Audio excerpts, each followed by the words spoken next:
MSLI TV، رہنمائی بدلتی دنیا کے لیے۔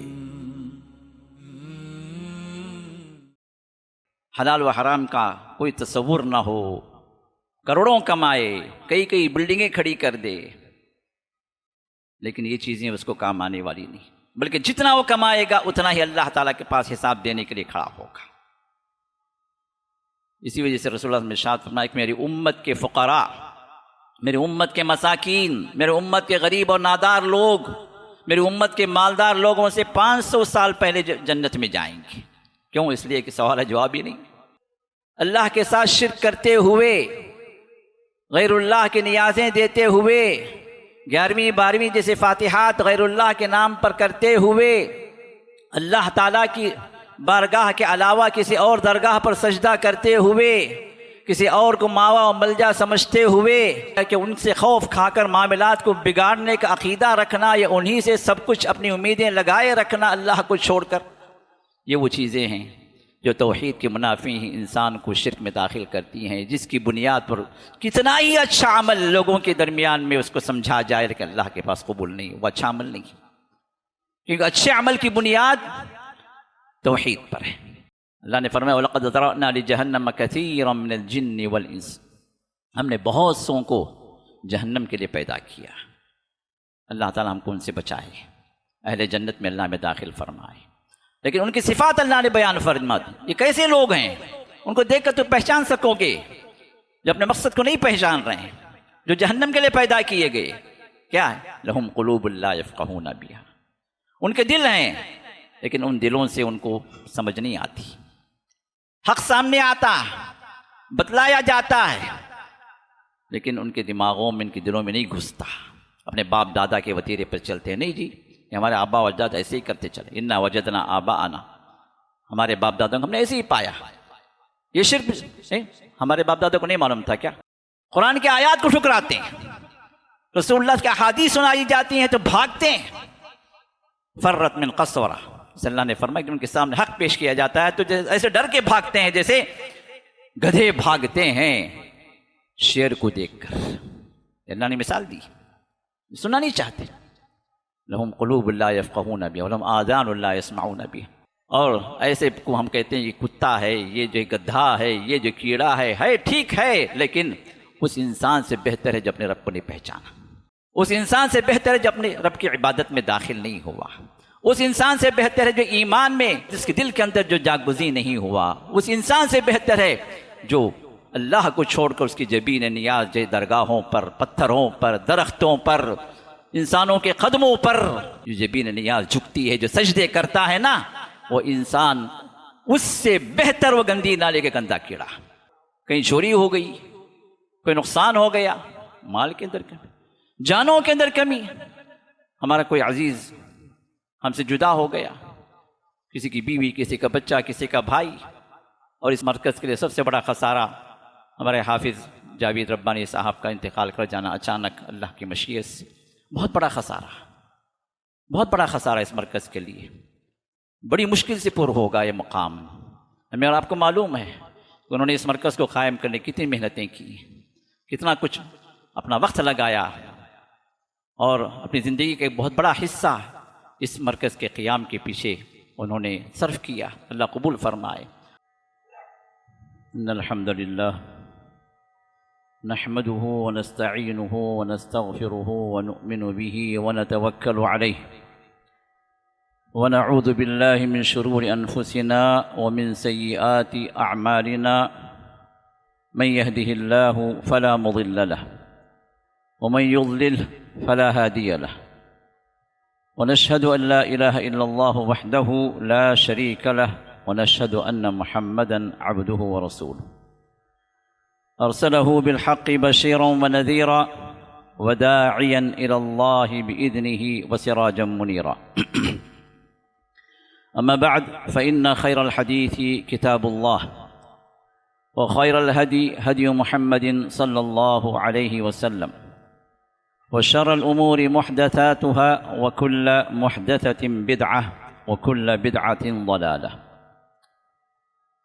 أيها المؤمنون، فقد قال الله تعالى في كلامه العزيز وما خلقت الجن والإنس إلا ليعبدون ما أريد منهم من رزق وما أريد منهم أن يطعمون إن الله هو الرزاق ذو القوة المتين۔ ہر قسم کی تعریف و تقدیس، ہر قسم کی تسبیح و تحمید، ہر قسم کی تمجید و حمد ثنا صرف اس اللہ وحدہ لا شریک لہ کے لیے لائق ہے، جس نے ہمیں اور آپ کو اسلام کی توفیق دی، اہل ایمان میں سے بنایا، اس کے دین پر چلنے والے اللہ تعالیٰ نے ہم سب کو بنایا۔ اللہ کا کروڑا شکر ہے، کروڑا احسان ہے کہ اللہ تعالیٰ نے ہمیں ان لاکھوں کروڑوں گمراہ بندوں میں سے نہیں بنایا، ہدایت اور توفیق سے نوازا اور توحید سے نوازا، کیونکہ توحید وہ اہم ترین نعمت ہے جس کے بغیر انسان کا خسارہ دنیا کا بھی ہے، آخرت کا بھی ہے۔ ذالک هو الخسران المبین، خسر الدنیا والآخرہ، ذالک هو الخسران المبین، سب سے بڑا خسارہ۔ دنیا میں بھی وہ بندہ نقصان میں ہے، اور آخرت میں تو ہمیشہ کے لیے جہنم میں جو توحید سے محروم ہو جائے۔ اللہ تعالیٰ نے ہمیں ان بندوں میں سے بنایا جو اپنے رب کو پہچانتے ہیں، جو اپنے مقصد زندگی کو جانتے ہیں، اور بدنصیب وہ انسان ہے جو اس دنیا میں آئے اور اس کو یہ نہ معلوم کہ کیوں آیا، اس دنیا میں آئے اور اس کو یہ نہ پتا ہو کہ کس نے اس کو پیدا کیا، تو اس دنیا میں آئے اس کو یہ پتہ نہ ہو کہ کیوں اس کو پیدا کیا گیا۔ اور آج کا ہمارا یہ موضوع ہے یہی کہ مقصد زندگی کیا ہے، ہم کیوں اس دنیا میں آئے، اگر آئے ہیں تو ہمیں کیا کرنا ہے۔ سورۃ الذاریات کی آخری آیات میں نے آپ کے سامنے تلاوت کی، جس میں اللہ رب العزت نے ارشاد فرمایا وما خلقت الجن والانس الا لیعبدون۔ ہم نے یعنی میں نے، اللہ تعالیٰ نے فرمایا کہ میں نے جن ہو یا انس، چاہے جنات ہوں یا انسان، ان کو پیدا کرنے کا مقصد ہی یہی ہے کہ وہ میری عبادت کریں، میری توحید کو مانیں، مجھے اکیلا سمجھیں۔ توحید ربوبیت ہو یا توحید الوہیت ہو یا توحید اسماء و صفات ہو، ہر قسم کے توحید میں وہ مجھے اکیلا سمجھیں۔ رب بھی میں اکیلا ہوں، خالق بھی میں اکیلا ہوں، مالک بھی میں اکیلا ہوں، پروردگار بھی میں اکیلا ہوں، میرا یہ حکم چلتا ہے اس پوری کائنات کے اندر، تو عبادت کا حقدار بھی میں ہی ہوں۔ میں نے ہی پیدا کیا تو پھر مجھے ہی عبادت کی ہر قسم میرے لیے ہی کرنا ہے۔ اللہ کے ناموں میں اور اس کی صفات میں جتنی بھی ہیں ان میں اللہ کو اکیلا سمجھنا ہے۔ عبادت کی ہر قسم ہمیں اور آپ کو اسی کے لیے کرنا ہے، یہی عبادت کا مقصود ہے، یہی عبادت کا لب لباب ہے، یہی مقصود تخلیق ہے۔ اللہ تعالیٰ نے اس کائنات کو پیدا کیا تو پوری کائنات کو اللہ تعالیٰ نے اپنا مطیع و فرما بردار بنا دیا، سب عبادت میں لگے، سب بغیر کسی ایکسیپشن کے۔ صرف دو ہی ہیں جن کو اللہ نے اختیار دیا، ایک ہیں جنات، دوسرے ہیں انسان۔ ان کو اللہ نے اختیار دیا کہ اختیاری طور پر وہ اللہ کی عبادت میں آ جائیں، اللہ کی اطاعت میں آ جائیں، اور ان دو کو چھوڑ کر اللہ تعالیٰ نے پوری کائنات کو اپنی عبادت میں باؤنڈیڈ کر دیا، اپنی عبادت کے اندر اللہ تعالیٰ نے محصور کر دیا۔ وہ نافرمانی کرنا چاہیں بھی تو نہیں کر سکتے، وہ اگر اللہ تعالیٰ کی معصیت کرنا چاہیں تو بھی نہیں کر سکتے، کیونکہ اللہ تعالیٰ نے ان کو اس طرح تخلیق اللہ نے کی ہے، چاہے وہ فرشتے ہوں، چاہے جانور ہوں، چاہے چرند و پرند ہوں، چاہے آسمان و زمین ہو، چاہے سمندر و پہاڑ ہو، شجر و حجر ہو، جو بھی ہے اس دنیا کے اندر، زمین کا ذرہ ذرہ، صحرا کا ذرہ ذرہ، ریت کا ذرہ ذرہ، درخت کا پتا پتا، سمندر کا قطرہ قطرہ اللہ کی عبادت میں، وہ اللہ کی تسبیح میں۔ یسبح للہ ما فی السماوات و ما فی الارض، اللہ نے فرمایا کہ اللہ کی تسبیح میں مگن ہیں، تسبیح میں مشغول ہیں، اللہ کی عبادت میں مشغول ہیں۔ کون؟ جو آسمانوں میں، جو زمین میں، کوئی نہیں چھوٹا، کیونکہ اللہ نے پیدا کیا ہی اس کائنات کو اس کی اطاعت کے لیے۔ اللہ نے جب آسمان و زمین کو پیدا کیا، اس کائنات کو پیدا کیا، تو اللہ نے فرمایا کہ آ جاؤ میری اطاعت میں طوعاً و کرہا، چاہے تم دلی طور پر آنا چاہو یا مجبور ہو کر آنا چاہو، میری اطاعت میں رہنا ہی رہنا۔ صرف یہ دو مخلوق ہیں جس کو اللہ نے اختیار دیا، ایک جنات اور دوسرے انسان۔ اور جب انسان اختیاری طور پر اللہ تعالیٰ کی عبادت میں، اس کی اطاعت میں اگر آ گیا، تو پھر اللہ تعالیٰ نے اس کے لیے جنتیں رکھی۔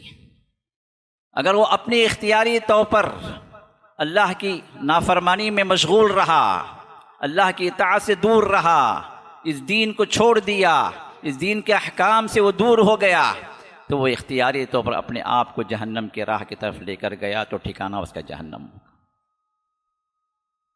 یہ اختیار ہی جو اللہ نے جو دیا ہے، اس اختیار کا بدلہ وہ ہے جو جنت اور جہنم میں اللہ کی شکل میں اللہ نے رکھا ہے۔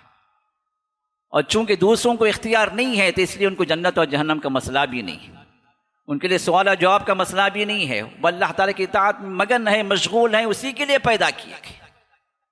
لیکن اللہ نے جب جنات اور انسان کو پیدا کیا، تو پھر اللہ نے یہاں پر یہ بتلا دیا کہ تمہارا تخلیق کا مقصد کیا ہے۔ اسی طرح جس طرح دوسرے مخلوقات کا ہے، وہی مقصد تمہارا بھی۔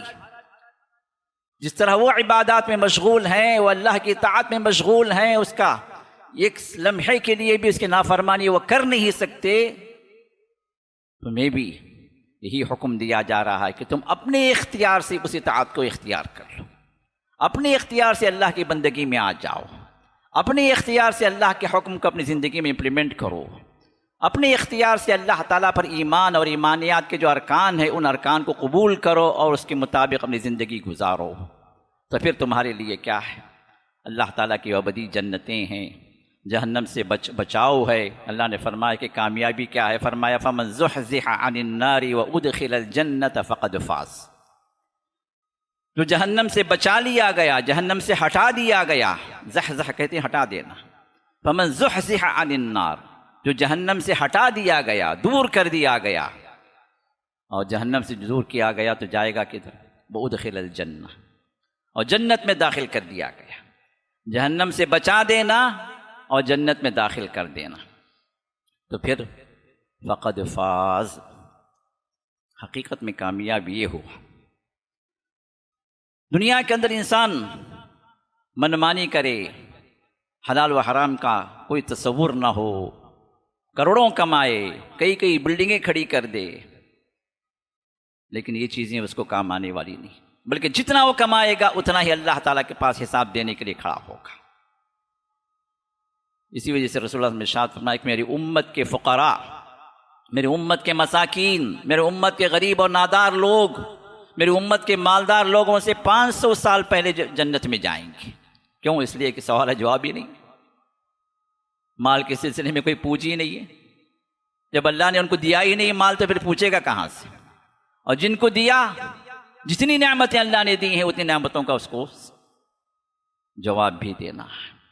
تو اس دنیا کو اللہ تعالیٰ نے ہمارے لیے جو بنایا ہے، اس کی بندگی کے لیے بنایا، اس کی اطاعت کے لیے بنایا، لیکن اس کی اطاعت یہ آسان نہیں، کیونکہ اللہ تعالیٰ نے ہمارے ساتھ نفس کو بھی کیا ہے، شیطان کو بھی کیا، یہ اللہ کی حکمتیں۔ نفس بھی اندر سے ہمیں اللہ کے نافرمانی پر ابھارتا ہے، اور شیطان یہ پیچھے والا فورس ہے، جو باہر کا فورس ہے، جو ہمیں دھکا دیتا ہے اللہ تعالیٰ کی نافرمانی کی طرف۔ یہ دونوں اپنی جگہ مشغول ہیں تاکہ ہمیں اللہ کی بندگی سے، اس کی اطاعت سے ہٹا دیں، اللہ کے نافرمانی کی طرف لے کر جائیں۔ تو یہ آزمائشی مرحلہ ہے، یہ دنیا اختبار گاہ، امتحان گاہ۔ اب امتحان کیا ہے؟ اللہ نے فرمایا کہ الذی خلق الموت والحیات لیبلوکم ایکم احسن عملا۔ اس اللہ تعالیٰ نے جو بڑا بابرکت ہے، بڑا برکتوں والا، بڑا حکمتوں والا، اس نے پیدا کیا ہے۔ کیا پیدا کیا؟ موت اور زندگی کو۔ یہ زندگی اللہ نے ہمیں دی ہے، تو زندگی دی ہے تو موت کو بھی اللہ نے دی۔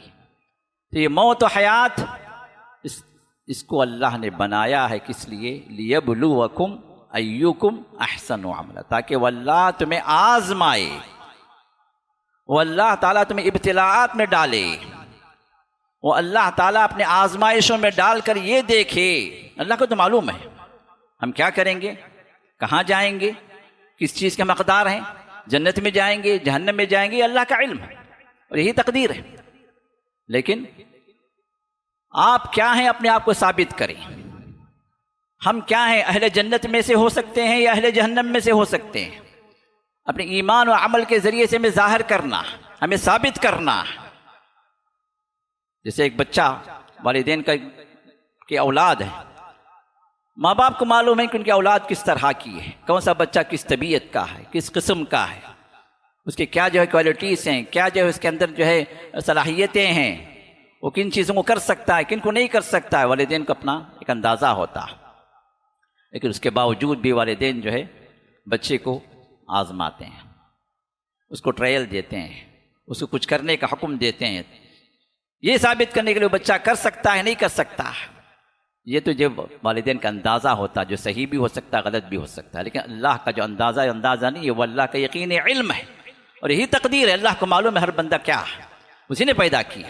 لیکن اللہ فرماتے ہیں تمہیں ثابت کرنا ہے، لیبلوکم ایکم احسن عملا، تاکہ تمہیں وہ اللہ آزمائے اور اس آزمائش میں تم ظاہر ہو، ثابت کرو. کیا ثابت کرنا؟ ایکم احسن عملا، تم میں کا کون سب سے بہتر عمل کرنے والا. ایمان و عمل میں کون سب سے بہتر ہے؟ کیونکہ عمل کی بنیاد ایمان پر ہے. ایمان کے بغیر عمل نہیں، ایمان کے بغیر جو عمل بھی ہوگا وہ بیکار ہے، وہ احسن عملہ نہیں ہو سکتا، وہ بہترین عمل نہیں ہو سکتا. بہترین عمل کیا ہے؟ جو ایمان کی بنیاد پر، جو ایمان کی بنیاد پر صحیح ایمان ہو. صحیح ایمان کے اندر ارکان ایمان پر ایمان. ارکان ایمان 6: اللہ پر ایمان، اللہ کی کتابوں پر ایمان، اللہ کے رسولوں پر ایمان، اللہ کے فرشتوں پر ایمان، آخرت پر ایمان، تقدیر پر ایمان. یہ ارکان ایمان ہے. ان ارکان ایمان پر پوری طرح یقین ہو، تصدیق ہو، دل سے وہ صحیح جانے، ان پر یقین کرے. اور ان میں سب سے مقدم جو چیز ہوتی ہے اللہ پر ایمان، اور اس کے اندر سب سے اہم ترین چیز ہوتی ہے اللہ کے توحید پر ایمان. اس کے بغیر کوئی عمل قبول نہیں.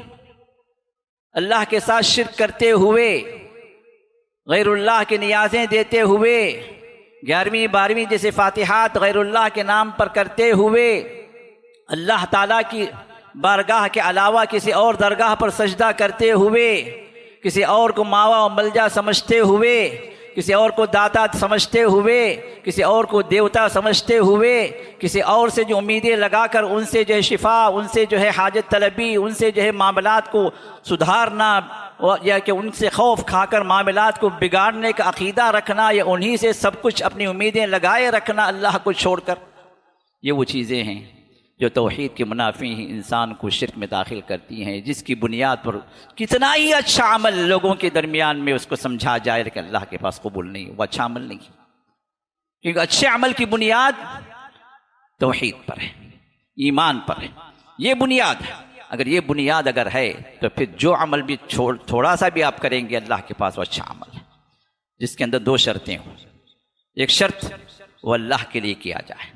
اچھے عمل کی 2 شرطیں جس کو اللہ نے جو کئی جگہ پر قرآن میں آپ نے پڑھا ہوگا. آمنوا وعملوا الصالحات، ان الذین آمنوا وعملوا الصالحات کانت لهم جنات الفردوس نزلا. جو لوگ ایمان لائے اور عمل صالح انہوں نے کیا، اچھا عمل انہوں نے کیا، ان کے لیے جنت الفردوس ہے. بطور مہمان نوازی ان کو اللہ اپنی جنتوں میں داخل کریں گے. قرآن کریم کے اندر جہاں پر بھی عمل صالح کہا گیا اللہ تعالیٰ اس سے پہلے جو ایمان کا ذکر کیا. اور ایمان کے اندر سب سے اہم ترین چیز اللہ پر ایمان اور اس کی توحید پر ایمان، اس کو قبول کرنا. تو عمل صالح بن ہی نہیں سکتا جب تک کہ وہاں پر توحید نہ ہو، وہاں پر اللہ پر صحیح ایمان نہ ہو. تو اللہ تعالیٰ یہ دیکھنا چاہتے ہیں کہ بندہ کتنا اچھا عمل کرنے والا. یہ اختبار ہے. وَنَبْلُوكُمْ بِالشَّرِّ وَالْخَيْرِ فِتْنَةً. اللہ نے فرمایا کہ ہم تمہیں آزمائیں گے، شر کے ذریعے سے بھی خیر کے ذریعے سے بھی. تم کس راہ کو اختیار کرتے ہو. اللہ تعالیٰ نے جب ہمیں پیدا کیا تو اللہ نے فرمایا کہ هل أتى على الإنسان حين من الدهر لم يكن شيئا مذكورا إنا خلقنا الإنسان من نطفة أمشاج فجعلناه نبتليه فجعلناه سميعا بصيرا. ہم نے انسان کو پیدا کیا، انسان پہ ایک زمانہ ایسا گزرا ہے کہ وہ قابل ذکر شیء نہیں تھا، اس کو کوئی نہیں جانتا تھا۔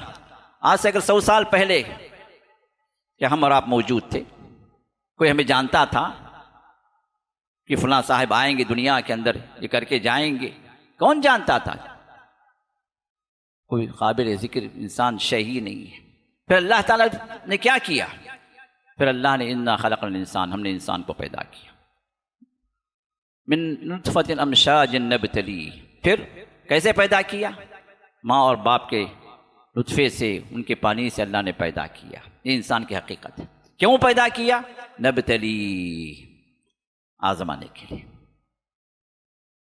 خیر و شر کی راہ کون اختیار کرتا ہے؟ خیر کی راہ اختیار کر کے اللہ کی اطاعتوں میں آ کر کون جنتوں کا مستحق بنتا ہے؟ اور شر کی راہ اختیار کر کے، شیطان کی راہ اختیار کر کے، اللہ کی نافرمانی کر کے کون اللہ کے جہنم میں داخل ہونا چاہتا ہے؟ یہ ہے آزمائش۔ اور اس آزمائش کے اللہ نے کیا کیا؟ فجعلناہ سمیعا بصیرا، ہم نے اس کو سننے والا بھی بنایا، دیکھنے والا بھی۔ طاقتیں اللہ نے دی ہیں، قوتیں اللہ نے دی ہیں، سمجھ اللہ نے دی ہے۔ ان قوتوں کے ذریعے سے ہمیں یہ دیکھنا ہے کہ جس طرح دنیا کے کاموں کے اندر ہم دیکھتے ہیں کہ اچھا کیا ہے، برا کیا ہے۔ ہم بازار میں جاتے ہیں تو کوئی بھی چیز لینے سے پہلے ہم دیکھتے ہیں کہ اسپیسیفکیشنز کیا ہیں، کوالٹیز کیا ہیں، اس کی گارنٹی کتنی ہے، کتنا وقت کا، کتنی دیر تک جو ہے ہم اس کو استعمال کر سکتے ہیں۔ یہ پروڈکٹ کیا ہے؟ یہ چائنا کا ہے، نہیں جی جلدی سے ختم ہو جائے گا، اس کی 5 سال گارنٹی، اس کی 1 سال گارنٹی ہے، نہیں وہ 5 سال کا وہ بہتر رہے گا۔ یہ دنیا کے کاموں کے اندر ہم دیکھتے ہیں کہ بہتر کون سی چیز ہے، لیکن جب مسئلہ، جب اختبار کا آتا ہے اللہ کی طرف سے، اس آزمائش کا، اس امتحان کا، تو وہاں پر ہم فیل ہیں۔ جس مقصد کو اللہ نے سامنے رکھ کر ہمیں بنایا، ہم میں سے کئیوں کو مقصد ہی نہیں معلوم ہے، اور جس کو مقصد نہیں معلوم ہے اس کے اور جانور میں کوئی فرق نہیں، اس کے اور بلکہ اللہ فرماتے ہیں کہ بل ہم اول، جانوروں سے بھی بدتر ہے وہ انسان جو اپنے رب کو نہ پہچانے، اپنے تخلیق کے مقصد کو نہ جانے۔ اللہ نے فرمایا وَلَقَدْ ذَرَأْنَا لِجَهَنَّمَ كَثِيرًا مِنَ الْجِنِّ وَالْإِنسِ، ہم نے بہت سو کو جہنم کے لیے پیدا کیا۔ اللہ تعالیٰ ہم کو ان سے بچائے، اہل جنت میں اللہ میں داخل فرمائے۔ لیکن ان کی صفات اللہ نے بیان فرما دی۔ یہ کیسے لوگ ہیں؟ ان کو دیکھ کر تو پہچان سکو گے جو اپنے مقصد کو نہیں پہچان رہے ہیں، جو جہنم کے لیے پیدا کیے گئے۔ کیا ہے؟ لہم قلوب لا یفقہون بہا، ان کے دل ہیں لیکن ان دلوں سے ان کو سمجھ نہیں آتی۔ حق سامنے آتا، بتلایا جاتا ہے، لیکن ان کے دماغوں میں، ان کے دلوں میں نہیں گھستا۔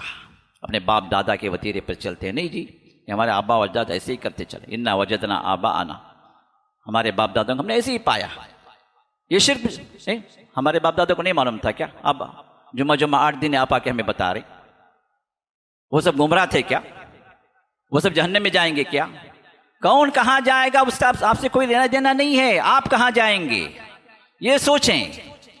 انسان دنیا میں تنہا آیا، تنہا اللہ کے سامنے کھڑا ہوگا، تنہا جو اس کے لیے جو اعمال نامے دیے جائیں گے، تنہا جو جنت یا جہنم کی طرف جائے گا، وہاں پر کوئی کسی کام نہیں آئے گا۔ شفاعتوں کا مرحلہ بعد میں، خاندان کا، رسم و رواج کا، آبا و اجداد کا، پیروں اور فقیروں کا، اولیاء اور بزرگوں کا حوالہ لے کر جو لوگ اپنے آپ کو گمراہی میں داخل کیے ہوئے ہیں، اللہ سے ڈریں۔ لہم قلوب لا یفقہون بہا، ان کے دل ہیں، اللہ نے دل عطا کیے، سمجھنے کے لیے اللہ دل و دماغ دیا، لیکن سمجھتے نہیں حق کو۔ آذان لا یسمعون بہا، کہ اللہ نے کان دیے ہیں، فجعلناہ سمیعا، ہم نے سننے والا بنایا، کان دیے ہیں، ان کانوں کے ذریعے سے جب حق پہنچتا ہے، اللہ کی آیتیں ان کانوں میں سنائی جاتی ہیں، حق کی باتیں جب ان کے کانوں تک پہنچائی جاتی ہیں تو سننے کے لیے تیار نہیں۔ لا یسمعون بہا، نہیں مت سناؤ بھائی، مت سناؤ، نہیں سنتے ہم، کیونکہ ہمارے پیر صاحب بولے سنیں گے تو گمراہ ہو جائیں گے، نہیں سنتے۔ قرآن کی آیات کو ٹھکراتے ہیں، رسول اللہ کی احادیث سنائی جاتی ہیں تو بھاگتے ہیں۔ فرت من قسورہ، اللہ نے فرمایا کہ ان کے سامنے حق پیش کیا جاتا ہے تو ایسے ڈر کے بھاگتے ہیں جیسے گدھے بھاگتے ہیں شیر کو دیکھ کر۔ اللہ نے مثال دی، سننا نہیں چاہتے۔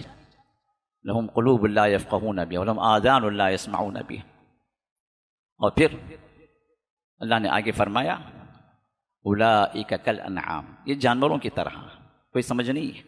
ہم جانور کو ناسمجھ کہتے ہیں نا، جانور کو ہم ناسمجھ کہتے ہیں، جبکہ اللہ فرماتے ہیں کہ یہ جانور کی طرح ہیں تمہاری نظر میں، لیکن جانور بھی ان سے بہتر ہے، جانور بھی ان سے بہتر ہے، بل ہم اضل، یہ جانوروں سے بدتر ہیں۔ کیوں؟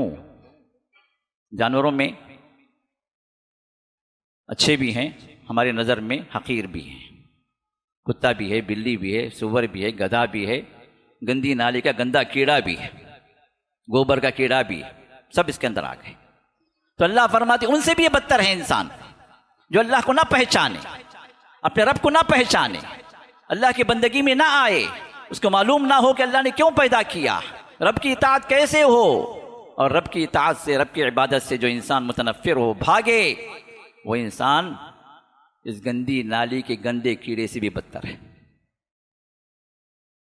کہ اللہ نے فرمایا کہ ان الذين كفروا من اهل الكتاب والمشركين في نار جهنم خالدين فيها اولئك هم شر البریہ، چاہے وہ اہل کتاب ہوں، چاہے مشرکین ہوں، جو بھی ہوں، جو کفر کرنے والے ہیں، اللہ کی عبادت سے منکر ہیں، اللہ کی عبادت اس کی اطاعت میں داخل ہونے والے نہیں ہیں، اپنے مقصد تخلیق کو نہیں پہچانا جن لوگوں نے، یہ لوگ کون ہیں؟ یہ لوگ جہنم کا ٹھکانہ بنیں گے، اور یہ وہ لوگ ہیں اولئک ہم شر البریہ، مخلوق میں سب سے بدترین ہے۔ مخلوق، اب مخلوق میں جتنے ہیں، سب جتنے مخلوقات سب داخل ہو گئے، گوبر کا کیڑا بھی داخل ہو گیا، گندی نالی کا گندا کیڑا بھی داخل ہو گیا، مچھر اور مکھن بھی داخل ہو گئے، سب داخل ہو گئے۔ تو اللہ فرماتے کہ ان سے بھی بدتر ہے وہ بندہ، جو انسان جس کو اللہ نے اشرف المخلوقات بنایا، سب سے اونچا اللہ نے مقام دیا، اونچا مقام اللہ نے تو دیا، لیکن یہ اپنے مقصد تخلیق کو نہیں پہچانا، رب کو نہیں پہچانا، اللہ کی عبادت میں داخل نہیں ہوا، اللہ جس طرح چاہتے ہیں اس طرح زندگی نہیں گزارا، ایمان والوں کے اندر اپنے آپ کو شامل نہیں کیا، تو پھر یہ بدتر سے بدتر مخلوق ہے، بلکہ مخلوقات میں سب سے آخری کیٹیگری بدترین مخلوق ہے، بدتر سے بدتر بھی سب سے آخری کیٹیگری۔ کیوں؟ جو بھی مخلوق ہے، جس طرح میں نے شروع کی بات میں شروع میں بتائی، ہر مخلوق اللہ کی عبادت میں، ہر مخلوق اپنے رب کو پہچانتی ہے، ہر مخلوق اپنے رب کی تسبیح میں مشغول و مگن ہے۔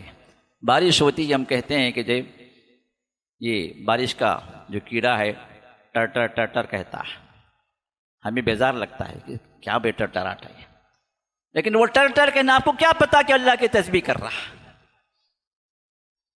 چڑیاں چہچہاتی ہیں، صبح نکلتی ہیں تو خالی پیٹ نکلتی ہیں، چی چی چی چی کی آواز اللہ کی تسبیح کے ساتھ نکلتی ہیں، واپس آتی ہیں تو پھر وہی چی چی چی چی، ہم کہتے ہیں کہ چڑیاں چہچہاتی ہیں، واپس آتی ہیں تو اللہ تعالیٰ کے حمد و ثنا سے اللہ نے ان کے پیٹوں کو بھر دیا۔ شکر گزاری کی زندگی، عبادت میں مشغول زندگی، ہم یہ کہتے ہیں کہ اوپر سے ایک چٹان یا ایک پتھر لڑکتا ہے، ہم کہتے ہیں پتھر لڑک گیا، اللہ فرماتے ہیں کیا پتا تمہیں اللہ کی خشیت سے، اللہ کے خوف سے گرا ہو۔ اللہ اکبر۔ درخت کے پتے گرتے ہیں، ہم کہتے ہیں کہ پتا گر گیا، اللہ کے حکم سے گرا، اللہ کی تسبیح میں مشغول تھا، اللہ نے جب حکم دیا اس تسبیح کا اختتام تو جو جھڑ گیا۔ پوری کائنات، زمین و آسمان کے اندر ہر چیز اللہ تعالیٰ کی معرفت، اس کو اختیار ہے، اس نے پتا، اس کو رب ہونے کا اس کو پتہ ہے، اس کے رب کی تسبیح و تحمید میں، عبادات میں مشغول ہے۔ اور ایسے کو ہم کہتے ہیں یہ کتا ہے، یہ جو گدھا ہے، یہ جو کیڑا ہے ٹھیک ہے، لیکن اس انسان سے بہتر ہے جو اپنے رب کو نہیں پہچانا، اس انسان سے بہتر ہے جو اپنے رب کی عبادت میں داخل نہیں ہوا، اس انسان سے بہتر ہے جو ایمان میں جس کے دل کے اندر جو جاگبزی نہیں ہوا، اس انسان سے بہتر ہے جو اللہ کو چھوڑ کر اس کی جبین نیاز جے درگاہوں پر، پتھروں پر، درختوں پر، انسانوں کے قدموں پر یہ جو جبین نیاز جھکتی ہے، جو سجدے کرتا ہے نا، وہ انسان اس سے بہتر وہ گندی نالے کے گندا کیڑا۔ معاف کرنا، الفاظ سخت ہیں لیکن میرے الفاظ نہیں، یہ اللہ تعالیٰ کے کلام کے الفاظ ہیں، سمجھیں اس چیز کو۔ میرے دوستو، ابھی اللہ نے ہمیں جو پیدا کیا ہے اس کی عبادت کے لیے، اس کی اطاعت کے لیے، اس اطاعت میں آزمائشیں بہت آتی ہیں، کیونکہ ہمیں جنت کی راہ پر چلنا ہے، جنت میں داخل ہونا ہے، جہنم سے بچنا ہے۔ جہنم کی راہ بڑی آسان ہے، حفت الجنت بالمکارہ وحفت النار بالشہوات۔ رسول اللہ نے ارشاد فرمایا کہ جنت جو ہے تکلیفوں سے گھیر دی گئی، آزمائشوں سے گھیر دی گئی، پہنچنا آسان نہیں ہے، اور جہنم شہوتوں سے، خواہشات سے، منمانیوں سے، جو چاہے آپ کریں، سیدھے سیدھے جہنم میں پہنچیں۔ کیونکہ مومن کی زندگی اللہ تعالیٰ نے جو فرمایا، اللہ کے رسول صلی اللہ علیہ وسلم نے جو فرمایا وہ کیا ہے؟ قید خانہ، عبد ہے انسان، ایک ایمان والا عابد ہے۔ عابد کا مطلب کہ ہم سمجھتے ہیں عبادت گزار، لیکن عابد اصل میں کیا ہے؟ غلام ہے، سلیو ہے، اس کا اپنا کچھ نہیں ہے۔ ایک آدمی دوسرے آدمی کا جب سلیو بن جاتا ہے، اب اس کا اپنا اختیار کھو دیتا ہے، اس کی جان و مال کا اختیار اس کے آقا کے پاس ہوتا ہے۔ وہ اگر کہے تو اٹھو تو اٹھنا ہے، بیٹھو تو بیٹھنا ہے، یہ کام کرو کرنا ہے، وہ کام نہ کرنا نہیں کرنا ہے، پوری طرح جو اپنے آقا کے اس کے تابع ہو جاتا ہے۔ یہ تو انسان کا جب غلام ہوتا ہے، تو ہم سب جو اللہ کے غلام ہیں، جس میں وہ ہمارا خالق ہے، مالک ہے۔ تو پھر جب ہمیں یہ ٹائٹل دیا گیا کہ تم عابد ہو، تو اس کا مطلب یہ ہے کہ ہم اللہ تعالیٰ کے غلام اس اعتبار سے ہو گئے کہ ہمارا کوئی اختیار نہیں، ہمارا اپنا کوئی اختیار نہیں۔ جو کچھ بھی ہمیں کرنا ہے اللہ کے حکم کے مطابق کرنا، جو کچھ بھی ہمیں کرنا ہے اللہ کی مرضی کے مطابق کرنا ہے۔ اور یہی وہ اقرار جو اللہ تعالیٰ ہم سے لے رہے ہیں سورۃ الانعام کے آخری آیات میں، قل ان صلاتی ونسکی ومحیای ومماتی للہ رب العالمین لا شریک لہ وبذلک امرت وانا اول المسلمین۔ اللہ فرماتے کہیے، اقرار کرو، دل سے بھی، زبان سے بھی، عمل سے بھی۔ کیا اقرار کرنا؟ ان صلاتی، بے شک میری نماز، ونسکی، میری عبادتیں، میری قربانیاں، ومحیایا، میری زندگی پوری کی پوری، ومماتی، یہاں تک کہ میرا مرنا بھی ہو تو وہ بھی کس کے لیے؟ للہ رب العالمین، اس اللہ کے لیے ہے جو تمام کائنات کا رب ہے، تمام مخلوقات کا رب ہے۔ اور پھر اس بات کا بھی اقرار کرو، لا شریک لہ، اس کے ساتھ کوئی شریک نہیں، نہ اس کی خالقیت میں کوئی شریک ہے، ملکیت میں کوئی شریک ہے، اس کے اختیارات میں کوئی شریک ہے، اس کے عبادات میں کوئی شریک ہے، اس کے ناموں اور صفات میں کوئی شریک ہے، اس کے احکام میں کوئی شریک ہے، کسی بھی اعتبار سے کوئی شریک نہیں، کیونکہ وہ اللہ اکیلا ہے، معبود ہے، اور باقی سب عابد ہیں۔ وہ اللہ خالق ہے، باقی سب مخلوق ہیں۔ کیسے ایک بندہ اللہ تعالیٰ کے برابر ہو سکتا ہے کسی بھی اعتبار سے؟ نہ عقل تسلیم کرتی ہے اس کو، نہ شریعت تسلیم کرتی ہے۔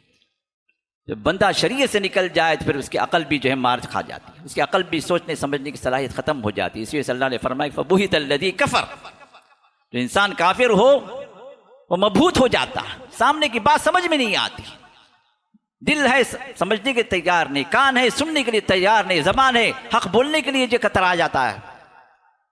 کیوں؟ ہدایت سے وہ بندہ محروم ہو گیا۔ تو میرے دوستو، یہ اقرار لا شریک لہ، اللہ کے سوا کوئی شریک نہیں، یہ ہمیں اقرار کرنے کا حکم دیا بطور عبادت گزار۔ ہماری تخلیق کی پہچان جو اب جب ہو گئی، رب کی پہچان ہمیں جب ہو گئی، رب کی اطاعت میں ہم اپنے اختیار سے داخل ہو گئے، تو اقرار بھی ہمیں کرنا ہے کہ ہمارا جینا، ہمارا مرنا، ہماری عبادتیں، ہماری نمازیں، سب کچھ یہ صرف اس اللہ کے لیے ہے، لا شریک لہ، وہ اللہ جس کے ساتھ کوئی شریک نہیں ہے۔ اور پھر فرمایا وبذالک امرت، اسی کا مجھے حکم دیا گیا، اسی زندگی کا حکم دیا گیا۔ یہ اختیاری زندگی ہے جو عبادات میں اپنے طور پر انسان اللہ کے عبادات میں داخل ہو جاتا ہے، اللہ تعالیٰ کو اپنا سب کچھ مانتا ہے، اسی کے احکام پر چلنے کے لیے وہ کوشش کر رہا ہے۔ وبذالک امرت، مجھے اسی کا حکم دیا۔ وَأَنَا أَوَّلُ الْمُسْلِمِينَ، اور میں مسلمانوں میں سے پہلا ہوں، یعنی میں اطاعت گزار میں سب سے آگے ہوں، اللہ کی بات کو ماننے والا میں سب سے پہلے نمبر پر ہوں۔ یہ انسان، یہ دو آیتیں ہیں جو ہماری سوچ کو بدلنے کے لیے، جو ہماری زندگی کو بدلنے کے لیے، جو اقرار ہمیں زبانی جو کرنے کا حکم دیا گیا، وہ صرف زبانی نہیں ہے، یہ عملی جو اقرار بھی ہے۔ ہماری زندگی کے اندر یہ چیز امپلیمنٹ ہونی چاہیے۔ اب ایسی زندگی کے لیے آزمائشیں آتی رہتی ہیں، آزمائشوں کا سلسلہ اللہ نے رکھا ہے، کیونکہ بغیر آزمائش کے اللہ تعالیٰ جنتوں میں، جنتی اتنی سستی نہیں ہیں، جنتی اتنی سستی نہیں ہے کہ اللہ تعالیٰ جو انسان جیسا بھی کرے کوئی مسئلہ نہیں، میرا بندہ ہے چلو اس کو جنت دے دو، نہیں۔ الا سلعۃ اللہ الغالیہ الا ان سلعۃ اللہ الجنہ، رسول ارشاد فرمایا کہ اللہ تعالیٰ کا یہ سامان، اللہ تعالیٰ جو بیچنا چاہ رہے ہیں تمہیں جو دینا چاہ رہے ہیں، بڑا مہنگا، وہ آسان نہیں ہے، وہ سستا نہیں ہے۔ اور اللہ تعالیٰ کا جو سامان جو اللہ جو آپ کو ہمیں اور آپ کو دینا چاہتے ہیں، جو بیچنا چاہتے ہیں، وہ ہماری اطاعت کے بدلے میں، ہماری عبادات کے بدلے میں جو ہمیں اللہ میں دینا چاہتے ہیں، وہ کیا ہے؟ الجنہ، وہ اللہ میں جنتی دینا چاہتے ہیں۔ اب یہ آزمائشوں کا سلسلہ کئی اعتبار سے ہے۔ ایک اعتبار سے تو جو ہے احسن و عملہ کا، بہتر ایمان کس کا ہوگا، بہتر عمل کس کا ہوگا، اس اعتبار سے اللہ تعالیٰ آزماتے ہیں، ایمان اور عمل صالح کی آزمائش۔ اور اس کے علاوہ اللہ تعالیٰ نے بندوں کے ساتھ ان کی جانوں میں، ان کی مالوں میں، ان کے املاک میں، ان کو اللہ نے جو نعمتیں دی ہیں اس میں آزمائش، یہ سلسلہ بھی اللہ جاری رکھتے ہیں۔ اور یہ آزمائشیں زیادہ زیادہ کس کو آتی ہیں؟ اس کو آتی ہیں جو اللہ تعالیٰ کا سب سے قریبی بندہ ہو، اس کو یاد رکھیں۔ اللہ نے فرمایا وَلَنَبْلُوَنَّكُمْ بِشَيْءٍ مِّنَ الْخَوْفِ وَالْجُوعِ وَنَقْصٍ مِّنَ الْأَمْوَالِ وَالْأَنفُسِ وَالثَّمَرَاتِ وَبَشِّرِ الصَّابِرِينَ، کہ ہم آزمائیں گے تمہیں۔ اہل ایمان کو اللہ نے شروع میں پکارا، یا ایھا الذین آمنوا استعینوا بالصبر والصلاۃ، اس آیت کے بعد اللہ فرماتے ہیں وَلَنَبْلُوَنَّكُمْ، ہم تمہیں ضرور آزمائیں گے، یہ نہیں کہ تم ایمان کا اقرار کر لیے، اسلام میں داخل ہو گئے، اپنا رب اللہ تعالیٰ تسلیم کر لیے، اللہ ان کو چھوڑ دیں گے، نہیں۔ اب ہے آزمائشوں کا سلسلہ، آزمائشیں اب آئیں گی، کیونکہ تمہیں قدم قدم پر پھونک پھونک پر قدم رکھنا ہے کہ یہ کام حلال ہے یا حرام ہے، اس پر اللہ راضی ہوتے ہیں، ناراض ہوتے ہیں، یہ عمل مجھے جنت میں لے جائے گا کہ جہنم کی طرف لے کے جائے گا، ہر مقام پر سوچنا ہے۔ نفس چاہتا ہے کہ کریں، نفس چاہتا ہے کہ یہ مجھے بڑا پسند ہے یہ کام، لیکن شریعت نے منع کیا، رکنا۔ فجر کو اٹھنا بڑا مسئلہ ہے، لیکن اللہ کی رضا کے لیے اس کا فرض سمجھ کر اٹھنا ہے، چاہے اطاعت کرنے کی ہو یا اطاعت رکنے کی ہو، ہر معاملے کے اندر یہاں پر صبر آزما مرحلہ ایک مومن کے لیے۔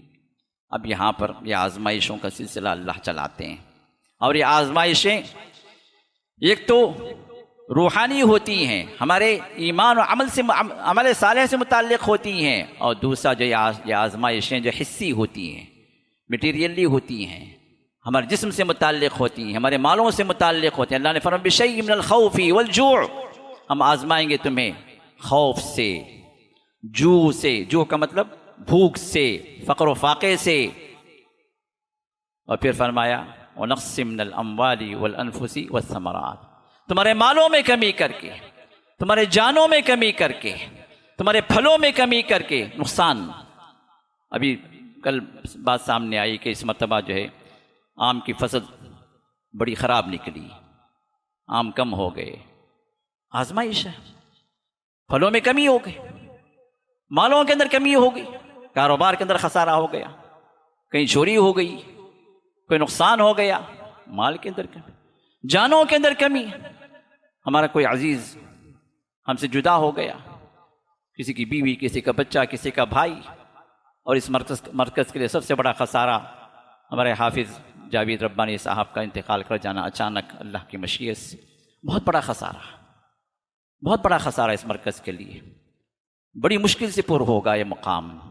ہمیں اور آپ کو معلوم ہے کہ انہوں نے اس مرکز کو قائم کرنے کی کتنی محنتیں کی، کتنا کچھ اپنا وقت لگایا، اور اپنی زندگی کا ایک بہت بڑا حصہ اس مرکز کے قیام کے پیچھے انہوں نے صرف کیا۔ اللہ قبول فرمائے، ان کی محنتوں سے، اللہ کے فضل و کرم کے بعد ان کی محنتوں سے یہ مرکز کھڑا ہوا۔ یہ مرکز، یہ مسجد جہاں پر آپ بیٹھے ہوئے ہیں، یہ اللہ کے فضل کے بعد یہ ان کی محنتوں کا ثمر ہے جو اللہ نے ہمیں دیا ہے۔ لیکن اچانک اس طرح نکل جانا ایک بہت بڑا آزمائشی مرحلہ ہے، ان کے اہل و یار کے لیے بھی اور ہمارے لیے بھی، ہم بھائی بہنوں کے لیے بھی، اور مرکز سے جو بھی جڑا ہوا ہے، چاہے وہ رکن ہو، چاہے وہ ایسوسیٹ ہو، چاہے وہ جو ہے مجلس عاملہ میں ہو، یا کہ کسی بھی اعتبار سے متعاون ہو، ہر ایک کے لیے جو ہے ان کی محبتیں ہمارے دلوں میں ہیں، اور اچانک اس طرح کا نکل جانا ایک بہت بڑا جو ہے کٹھن مرحلہ ہے۔ اللہ ہمیں اور آپ کو صبر کی توفیق عطا کرے، اللہ ہمیں اور آپ کو اس آزمائشی مرحلے میں ثابت قدمی عطا فرمائے، اللہ تعالیٰ اس مرکز کے لیے اور جو ہے آگے بڑھانے کی اللہ میں توفیق عطا کرے، اور ان بندوں میں اللہ ہمیں شامل فرما دے جو اس مرکز کو اللہ کی دین کی خدمت کے لیے، جب اللہ نے ان کے ذریعے سے اس کو تیار کیا ہے، تو ہمیں جو ہے اللہ کی دین کی خدمت میں اس مرکز کو آگے بڑھانے کے لیے اللہ تعالیٰ ہمیں بھی استعمال کر لے، اللہ تعالیٰ ہمیں بھی جو ہے ان کاموں کی توفیق دے جس کے ذریعے سے اللہ کی دین کی خدمت ہو جائے، اور اس مرکز کی شان بھی بلند ہو، اور اللہ تعالیٰ کے دین کو اللہ تعالیٰ جو ہے اور جو ہے بڑھاتا ہے۔ یہ اس کا فیصلہ ہے کہ اس کا دین جو ہے هو الذی ارسل رسولہ بالہدی وَلِيُظْهِرَهُ عَلَى الدِّينِ كُلِّهِ۔ اللہ تعالیٰ فرماتے ہیں کہ ہم نے رسولوں کو بھیجا ہدایت کے ذریعے سے، اور مقصد کیا ہے کہ دین کو غالب کریں۔ دین ہمیشہ غالب رہے گا، یہ اللہ کا فیصلہ ہے، لیکن اس دین کو غالب کرنے کے لیے اللہ ہمیں استعمال کرے، یہ ہماری خوش نصیبی ہے۔ دین تو غالب ہوگا کسی نہ کسی کے ذریعے سے۔ اللہ فرماتے ہیں تَتَوَلَّوْا يَسْتَبْدِلْ قَوْمًا غَيْرَكُمْ ثُمَّ لَا يَكُونُوا أَمْثَالَكُمْ، اگر تم پھر جاؤ، بات نہ مانو، اہل ایمان سے نکل جاؤ، عبادات سے میری تم جو ہے باہر ہو جاؤ، ٹھکراؤ مجھے، کوئی مسئلہ نہیں ہے، یہ دین کمزور نہیں پڑے گا، یہ دین جو ہے مغلوب نہیں ہو جا۔ ہاں تو اللہ کیا کریں گے؟ یستبدل قوما غیرکم، تمہارے علاوہ اللہ دوسری قوم کو لائیں گے، ان کو ہدایت دیں گے۔ تم اپنے اختیار سے ہدایت کو چھوڑ دیے، دین کو خیر بات کہہ دیے، اللہ کی اطاعت سے نکل گئے، نکل جاؤ، کوئی مسئلہ نہیں، اللہ کی شان میں کمی نہیں ہوگی، نہ جو یہ دین جو مغلوب ہوگا، یہ دین غالب ہو رہے گا، قیامت تک غالب رہے گا۔ تو اللہ کیا کریں گے؟ وَإِن تَتَوَلَّوْا يَسْتَبْدِلْ قَوْمًا غَيْرَكُمْ، تمہارے علاوہ اللہ دوسری قوم کو لائیں گے، پھر ثُمَّ لَا يَكُونُوا أَمْثَالَكُمْ، وہ قوم جو آئے گی نا، جو ابھی کافر ہے، ابھی بے ہدایت ہے، ابھی گمراہ ہے، لیکن تمہاری دین کو سپورٹ نہ کرنے کی وجہ سے، اس دین سے نکل جانے کی وجہ سے، اللہ کی عبادت سے باہر ہو جانے کی وجہ سے، اس دین کی خدمت نہ کرنے کی وجہ سے، جب تم ہٹ جاؤ گے اس راہ سے، تو اللہ دوسروں کو جو بے ہدایت ہیں ان کو اللہ ہدایت دیں گے، جو گمراہ ہیں اللہ تعالیٰ ان کو ہدایت کی راہ پر لائیں گے، ان کو اللہ تعالیٰ اس دین کی خدمت کی توفیق دیں گے۔ ثم لا یکونوا امثالکم، وہ تمہاری طرح نہیں ہوں گے، یہ اللہ کا اختیار ہے۔ تو اللہ تعالیٰ نے ہمیں چنا اس کی دین پر چلنے کے لیے، اس کی عبادت گزاری کے لیے، اس کی توحید کو ہم نے اختیار کیا ہے، سب سے بڑی نعمت جو اللہ نے ہمیں عطا فرمائی ہے۔ پھر اس کے ذریعے سے اس مرکز سے جڑ کر جو توحید کی شمع کو ہمیں دور دور تک پہنچانا ہے۔ ہمارے اپنے علاقوں کے اندر بہت ساری گمراہیاں ہیں، ہم چلتے پھرتے دیکھتے ہیں اللہ تعالیٰ کے ساتھ شرک کیا جا رہا ہے، چلتے پھرتے ہم دیکھ رہے ہیں غیر اللہ کے نیازیں اور مزاروں پر جو سجدے ہو رہے ہیں، ان کو روکنا، ان تک حق کو پہنچانا، توحید کا نور ان تک ہم پہنچائیں، اس کا کام ہمیں کرنا ہے، ہمیں اور آپ کو کرنا ہے۔ رسول اللہ صلی اللہ علیہ وسلم اکیلے اٹھے تھے، رسول اللہ صلی اللہ علیہ وسلم اکیلے اٹھے تھے، آپ کے ساتھ کوئی بندہ نہیں تھا۔ اگر اللہ کے رسول یہ فرماتے، یہ کہتے کہ یا اللہ میں اکیلا ہوں، میں کیا کر سکتا ہوں؟ جب ہم کہتے ہیں نا بھئی میں اکیلا ہوں گھر میں، میری بات کون مانے گا؟ میں اگر کہوں تو میں برا مانا جاؤں گا، مانے برا کوئی مسئلہ نہیں ہے، کیونکہ ہمیں کہنا اللہ کی خاطر ہے، ہمیں کہنا اپنی آخرت کو سب بچانے کے لیے۔ قیامت کے دن اگر وہ گواہی دے کہ یا اللہ مجھے دیکھتا تھا کہ یہ میں سجدہ کرتا تھا اس قبر پر، اس جھنڈے کے سامنے کھڑ کر میں فاتحہ اور نیازیں دلاتا تھا، لیکن بندہ مجھے دیکھتا تھا، کبھی اس نے نہیں بتایا کہ شرک ہے، کبھی اس نے مجھے روکا نہیں کہ یہ غلط ہے، کبھی اس نے یہ نہیں کہا کہ یہ جہنم کا راستہ ہے، یہ اللہ تعالیٰ کے ساتھ غیر اللہ کو اللہ کے ساتھ ملانے کا یہ سب سے بڑا عظیم جرم ہے، کبھی اس نے نہیں سمجھایا، تو کیا جواب ہوگا ہمارا اور آپ کا؟ کبھی ہم نے سوچا؟ میرے دوستو، ہمیں اٹھنا ہے، کام کی ضرورت ہے، اور اللہ نے اس علاقے کے اندر یہ عظیم مرکز کو اللہ نے کھڑا کیا، اللہ کی خالص توفیق ہے، اور جس پر اللہ نے محنتیں کرنے کا حافظ جاوید عثمانی ربانی رحمہ اللہ کو اللہ نے توفیق دی ہے، اللہ قبول فرما لے۔ لیکن ہمیں اور آپ کو اس بات کی طرف توجہ دینی ہے کہ جب ایک مرکز ہمارے سامنے قائم ہو گیا ہے تو اس مرکز کو ہم اور آگے بڑھانا، توحید کا یہ چراغ، توحید کا یہ نور دور دور تک پھیلانا، کم سے کم ہمارے علاقے کے اندر ٹرپلیکین کے اندر توحید قائم ہو جائے، اس کے لیے ہمیں کوششیں کرنا ہے حکمت کے ساتھ۔ یہ نہیں کہ جو ہے جا کر آپ کہیں زور زبردستی کریں، کہیں جا کے قبر توڑ دیں، کہیں جھنڈا اکھاڑ کے پھینک دیں، یہ نہیں، دلوں سے اس جھنڈے کو اکھاڑیں، آپ دلوں سے اس قبروں کی پوجا کو نکالیں، توحید کا نور جو ہے ان کے دلوں کے اندر بھریں، پھر خود ہی اپنے ہاتھوں سے جو اس قبر کو گرائیں گے، خود ہی اپنے ہاتھوں سے جو ہے وہ اپنے جھنڈے کو گرائیں گے۔ رسول اللہ سمجھا کر جو ہے اپنے جا کر کعبۃ اللہ کے اندر گھس کر اپنے ہاتھوں سے نہیں توڑ دیا، شروع میں بتوں کو گرایا کب؟ جب اپنے دلوں کو فتح کر لیا تھا۔ فتح مکہ کیا ہے؟ سب سے پہلے اس مکے کی سرزمین کی فتح سے پہلے اللہ تعالیٰ نے آپ کے ذریعے سے لوگوں کے دلوں کو فتح کیا، توحید کی فتح ہو گئی ان کے دلوں کے اندر، شرک زائل ہو گیا، تو پھر موقع بھی آیا کہ اپنے ہاتھوں سے انہوں نے 360 بتوں کو گرا بھی دیا۔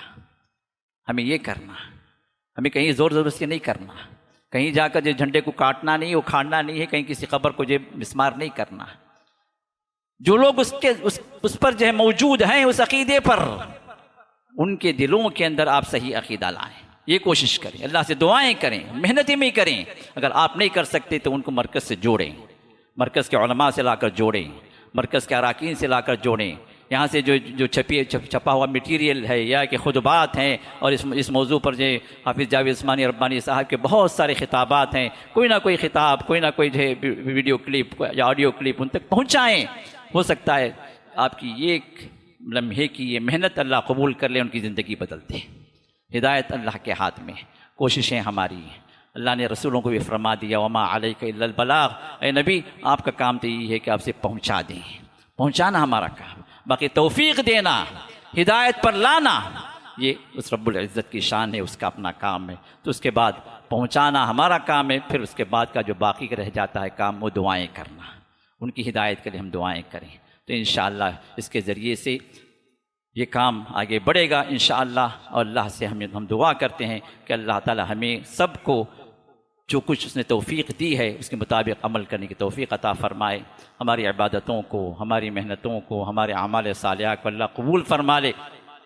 اور حافظ جاوید عثمانی ربانی صاحب نے رحمہ اللہ نے جو کچھ بھی محنتیں کی ہیں اس دین کے لیے اور اس مرکز کے لیے اور آپ لوگوں کے علاقے میں خاص طور پر کہ توحید کا چراغ روشن ہو جائے، اس کے لیے جو کچھ انہوں نے کیا اللہ قبول فرما لے، ان کے درجات کا اللہ بلند فرمائے، اور ان کو جو ہے اعلیٰ علیین میں جگہ عطا فرمائے، جنت الفردوس کا اعلیٰ مقام اللہ انہیں نصیب فرمائے۔ محمد رسول اللہ کے ساتھ آپ کی صحبت، صحابہ کے ساتھ آپ کی صحبت اللہ تعالیٰ مقدر فرمائے، اور ان کے اہل و عیال کو اللہ تعالیٰ صبر جمیل کی توفیق عطا فرمائے، اور ان سے جو بھی متعلقین ہیں اللہ تعالیٰ ان سبوں کو استقامت نصیب فرمائے، اس مرکز کی شان کو اللہ بلند فرمائے، اور اس کے اراکین اور اس کے اہل شورا اور اس کے جو بھی جو ہے ایسوسیٹس ہیں، جو بھی جو ہے اس مرکز سے جڑے ہوئے ہیں، جس اعتبار سے بھی اللہ تعالیٰ ان سبوں کو استقامت عطا کرے اور آگے بڑھنے کی توفیق عطا فرمائے، اور ان کے اعمال صالحہ کو اللہ قبول فرمائے۔ بارک اللہ لی ولکم فی القرآن العظیم ونفعنی وإیاکم بالآیات والذکر الحکیم، انہ تعالی جواد کریم ملک برؤوف رحیم ورب حلیم۔ استغفر اللہ لی ولکم ولسائر المسلمین من کل ذنب فاستغفروہ انہ هو الغفور الرحیم۔